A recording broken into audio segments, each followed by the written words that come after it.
Hello and welcome to the Week Ahead video. Much of the focus last week was of course on the Federal Reserve and the FOMC as Bernanke's testifying to the Joint Economic Congress prompted volatility across the global asset classes, with the Nikkei 225 in Japan sliding as much as 7% in just one day of trade.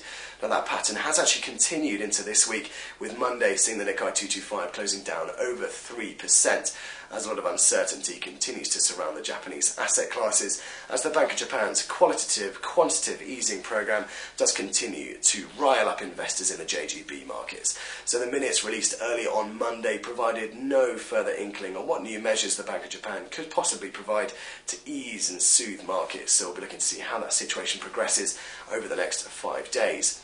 But in terms of the week itself, it's likely to get off to a slow start, with UK and US markets seeing bank holidays for Monday. But it's likely to pick up later in the week with a raft of key Eurozone data. We have German employment and Eurozone CPI, likely to paint some further colour on that data dependency comment out of the ECB. If you do recall, last Friday, the German IFO data did beat expectations, which did lead some analysts to say that their calls for a cut in the ECB refi rate is at risk should data continue to beat expectations. So we're looking to see if that pattern does continue over the next 5 days.